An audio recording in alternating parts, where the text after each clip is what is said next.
Hello दोस्तों, UPSC में जो स्टैटिक पोर्शन है उसमें भी बदलाव होते रहते हैं। उदाहरण के लिए ले लीजिए, जैसे इंडियन पॉलिटी हमारा एक स्टैटिक पोर्शन है, लेकिन उसमें भी कई प्रकार के परिवर्तन होते हैं, या उसमें कोई नया अमेंडमेंट हो गया या कोई नया फंडामेंटल राइट ऐड कर दिया गया, तो उस तरह के परिवर्तन होते रहते हैं। अभी जैसे हमने हाल ही में देखा कि हमारे पास एक नया फंडामेंटल राइट आ गया है,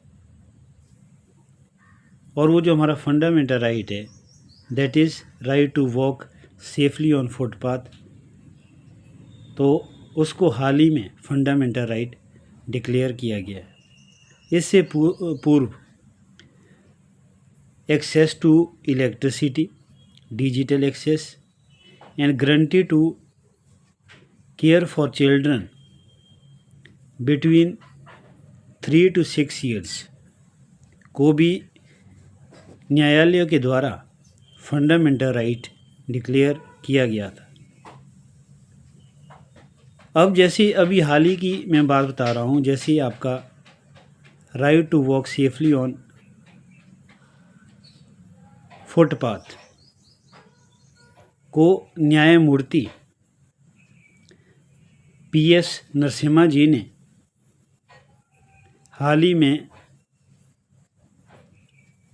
under article 19 clause 1 clause D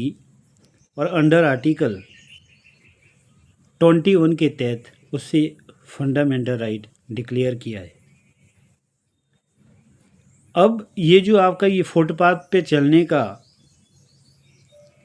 के अधिकार को, जो मौलिक अधिकार की घोषणा न्यायमूर्ति PS नरसिम्हा द्वारा जो की गई है,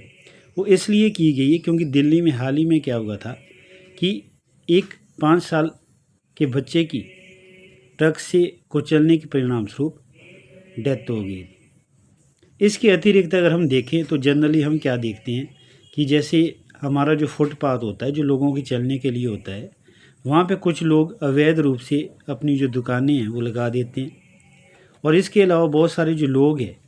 वो क्या करते हैं, जैसे अपने बाइक हो गए या दूसरे व्हीकल्स हो गए, उनको भी वो क्या करते हैं, इंटेंशनली आपका जो फुटपाथ है उसके ऊपर चलाते हैं, जिससे जो आम लोग हैं उनको काफ़ी दिक्कत होती है।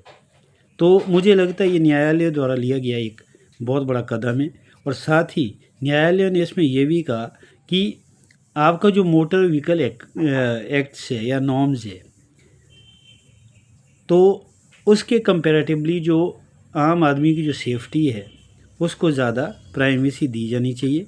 और सेंट्रल गवर्नमेंट हो चाहे स्टेट गवर्नमेंट हो चाहे लोकल बॉडीज़ है, उनको